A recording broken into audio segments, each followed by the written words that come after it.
somewhere, I read all these like great apartment scams from all over the country, and they were like all these different stories about what happened. And one of those was a couple. They weren't undocumented citizens, unfortunately, but it was a young, like a really young couple who didn't have a lot of money, who were tricked into believing they were legally subletting a place. And it was even funnier because it was like a place they could never have afforded, you know, and there was all the, I don't know if they were wives' tales or not, but it just struck me as something, a nice device, and something that if, you know, in New York, as we know, there are a million stories about these types of things. So it just seemed, you know, it's one of those things I tried to pull off and felt like it worked.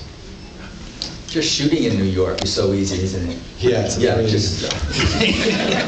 it is a really difficult city to shoot. I can't imagine what you had to pay Andrew Lloyd Webber just to have the marquee, effectively.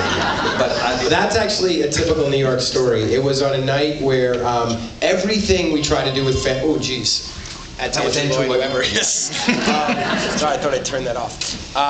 Everything in New York just becomes this crazy thing. You know, nothing works. It's like living there. You have moments where you're shooting in Central Park on a beautiful day with a drum circle, and you're like, I am the luckiest man in the world. And then like the next moment, you know, you're shooting in a cafe, just about to call action, and the door pops open in the sidewalk, and you realize you're shooting over a sweatshop, and all these workers start coming out for their cigarette break, and you're like, what?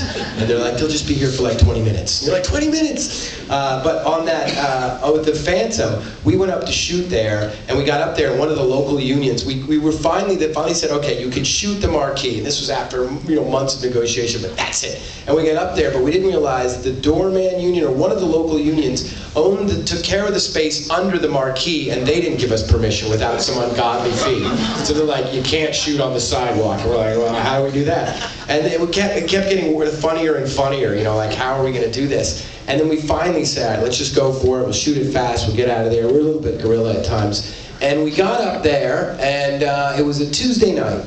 I believe it was a Tuesday night, and we get up there, and it's driving rain when we got up there. It was just horrible. But our whole thing was, we'll get there, we'll shoot the scene right at 8, when everyone's showing up, because we can't afford, you know, 400 extras. So we take advantage of the real audience. And this is like our master plan. And this is great. They're awesome. They're going to look like tourists. They are. We're going to fit in. And so we're also like this. We get up there, and it's pouring rain. We're setting up the camera, like hiding it so no one sees, going all this stuff. And I'm just standing there waiting for the camera. And I'm looking at the marquee, and I'm like, there's no one in front of the theater. There's like no one there. It's like 10 of 8. I'm like, man, 400 people better show up really quick. And I can see the ushers out front. I'm like, theater's open, marquee's on. Where the hell are the people? And as everyone's setting up, I just like meander over there to the usher. I'm like, how you doing? He's like, good. How you doing? I said, so where's everybody? And they're like, inside. I'm like, they're already inside? And he's like, yeah, show started at 7 tonight. It was like, we said, you know, then what do you do? So we're corralling people from like Spam-A-Lot. 2 doors down. We're like, hey, come down to the Phantom for a minute. It was like this weird Broadway moment. And then people are like, you know, we're like, you know, how do you trick people into walking down to stand under the Phantom line? That is a New York story. Yeah. Yeah. All right, for last question for all three of you. And we'll start with Danai and Richard and you then as the creator of all, and we'll be last in it. But actors are famously, and perhaps you'll both say that you're not famously this at all, but famously reluctant to be satisfied with their own work. So what I'm saying is there a scene, is there a moment, is there 30 seconds in this movie when you look at it where you say, Danai, I did good in that moment. I can look at that moment. That's a hard question. That's a hard question. Jeez, yo.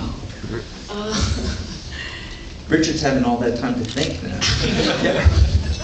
It's like Hillary and Barack right Good. No, I would ask Richard first.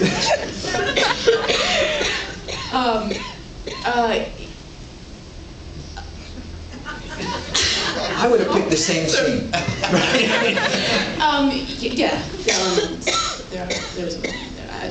am one of the actors who's constantly striving to and constantly picking apart myself and constantly going, you know, and thinking how to deepen things in the future and learning and trying to grow.